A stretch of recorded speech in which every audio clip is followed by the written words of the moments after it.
Goldenrod garden. Lots of goldenrod coming up. And the pretty little dahlias. So pretty.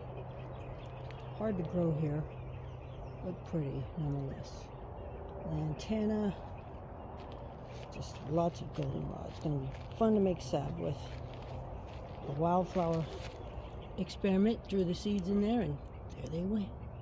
Beautiful, with sweet alyssum and all kinds of little plants in there. And then over here's more broccoli seeds, and there's my forever amber rose. It has bloomed a lot so far. I've been cutting the flowers and putting them in the window in the kitchen.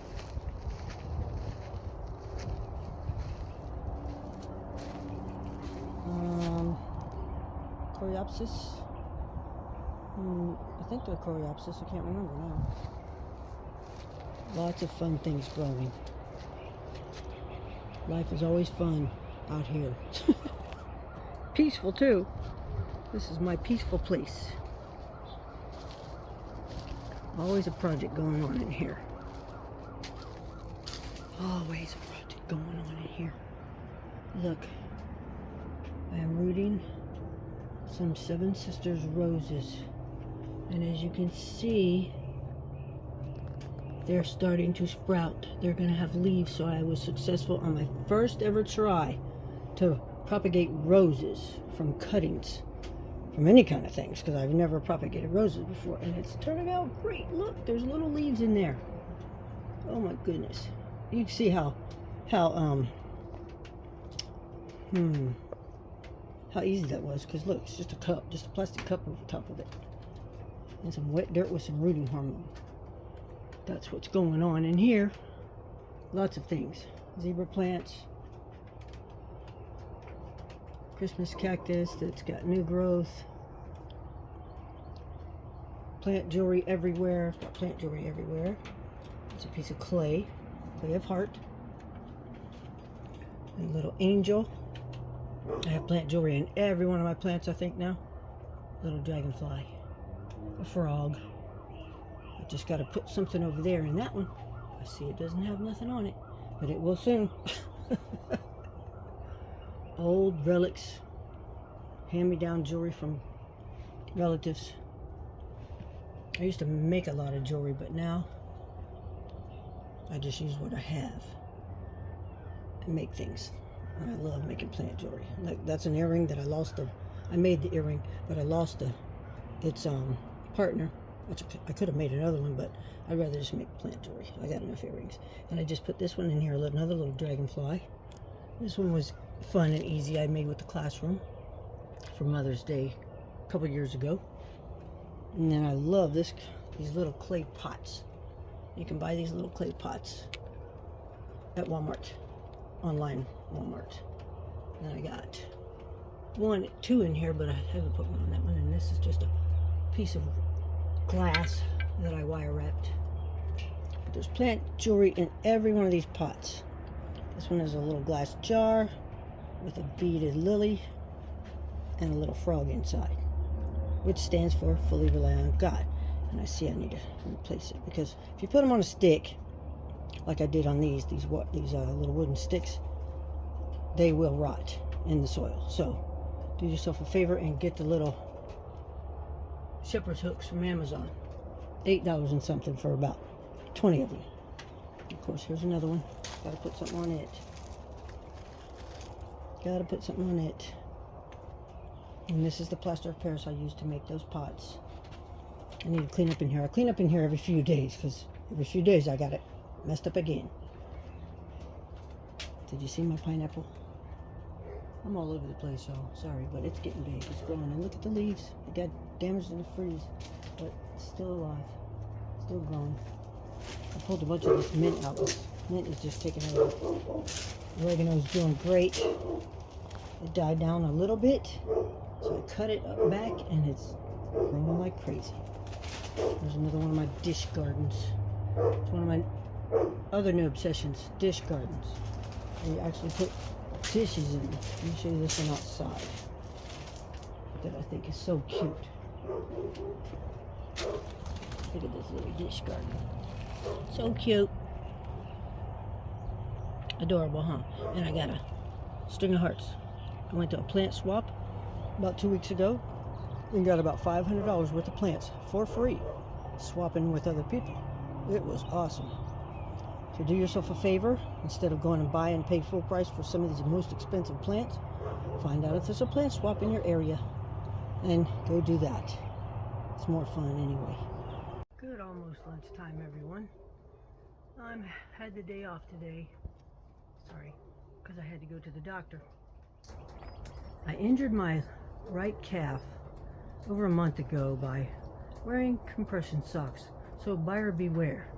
A girl at work brought them to me and they were tight, and I wore them for 2 days and they seemed to help a little bit with the pain that I was having in my legs.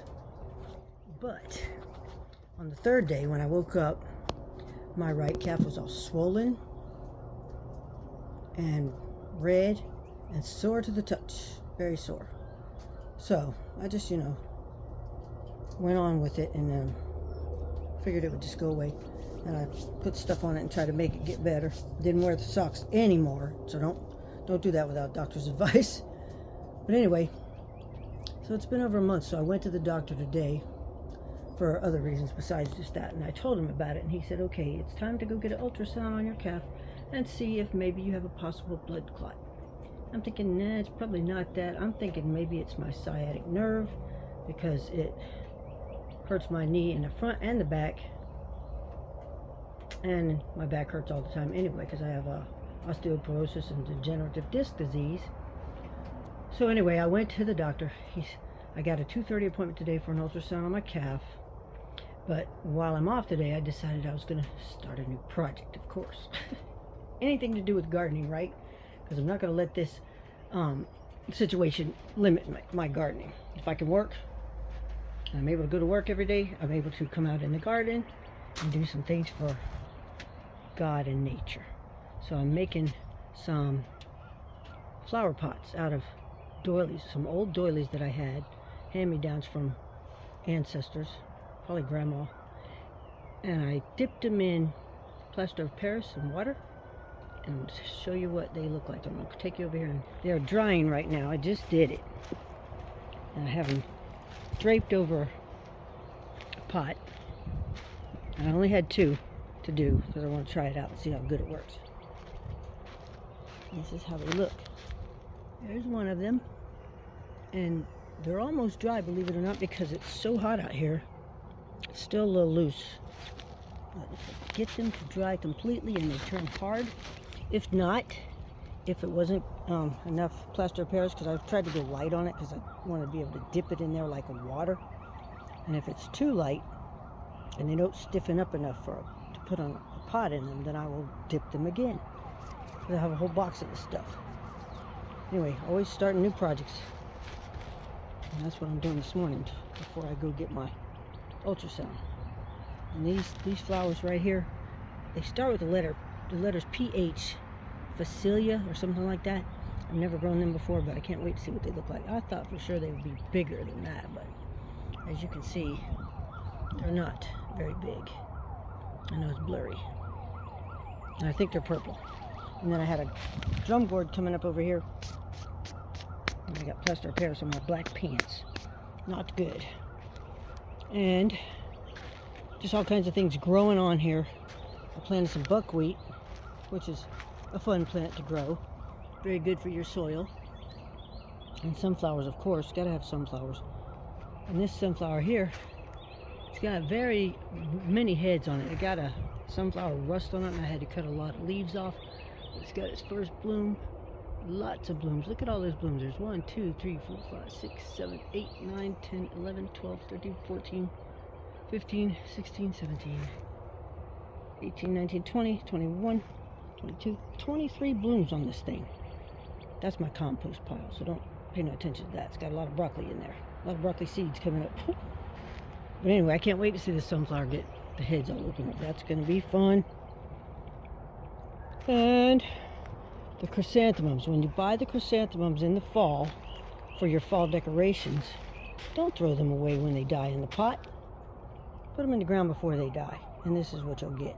Massive, massive gotten huge and it's got blooms all over it. And this is my second one. I have another one over there. You probably just saw it. I can't wait to see it. But you can see they're already starting to open. They're going to be like a reddish color, fallish. And it should bloom again before fall. So you get 2 or 3 blooms out of these. So don't throw those away, guys. It's money wasted if you do that. My onions are coming in. I've been harvesting onions every day. As you can see, they're hamburger size. Look at this, hamburger size. My perfect size. Dixondale onions from, no, they're Texas Legends from Dixondale Farms. Check them out. Anyway, y'all have a great day. I will let you know how the doily pots turned out. Toodles.